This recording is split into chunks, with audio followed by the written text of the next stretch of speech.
My father sent me this West Marine VHF250 radio. He's suffered the very common crumbling antenna issue. On these units, you will find, on the antenna mast here, you'll find a slip ring, plastic. If you force that upward on the antenna itself, you will find two Allen screws.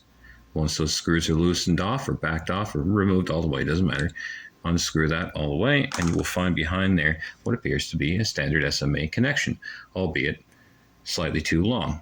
Now, if you ask West Marine, or according to people online, if you ask West Marine for a replacement antenna for this unit, they're just not going to send you one. They're going to tell you the antenna is not used as serviceable, and they're going to ask you to send the radio in. And it looks like they may be right, because I cannot find a listing for the antenna anywhere online. So, according to what I've researched and looked up, it looks like the Standard Horizon, one of the Standard Horizon radios, is quite compatible with this unit. They overlap. They both operate around the 155 megahertz region for their communication, for most of their communication for their VHF. Now, Standard Horizon sells their replacement antennas directly online. This is their official replacement, a rubber ducky Cat 460 antenna. I refer to the connection as SMA, but if they want to call it 460, that's fine by me. And this is a cheap Chinese knockoff I got online. Now, I picked this up because it literally was too cheap to pass up for just playing around with and experimenting, see how it performs. Now, once you pick up this antenna, you'll notice, like I said, standard rubber ducky, just goes right on there. Now, like I said, it's too long. The antenna mount is too long. So you will want to find a way to brace that in there and secure it, watertight it to your discretion. I'm probably going to cut down some rubber, use a drill, and spin the rubber up and literally lathe it down to the right size until I can slot it in and press the antenna against it for a nice secure connection there. Now, I have here a very cheap VNA, Vector Network Analyzer.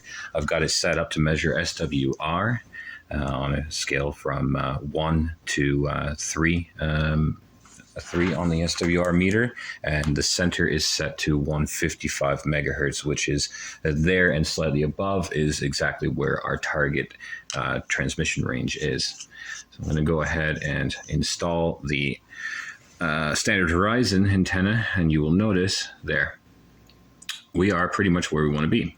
Now, it's just a little rubber ducky antenna. You're not going to get SWR down to 0.5 or anything insane like that, but just below 1.25, maybe that might be 1.2,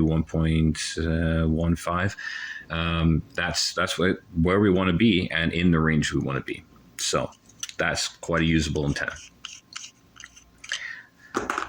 This is a Chinese knockoff I picked up. It was too cheap to pass up, just for experimentation's sake, to see if it's going to hold up to the big boys, and it does not.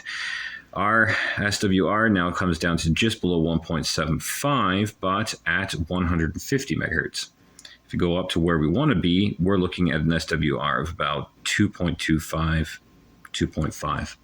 That's fairly noisy. That's not very good for our applications. So the Chinese knockoffs, you'll find them online. They say instead of Standard Horizon, they'll say STD Cat 460. What you're looking for is the actual Standard Horizon Cat 460 antenna for this application. And once you've got it, install it, find a way to brace it, and the radio should be back up and running again.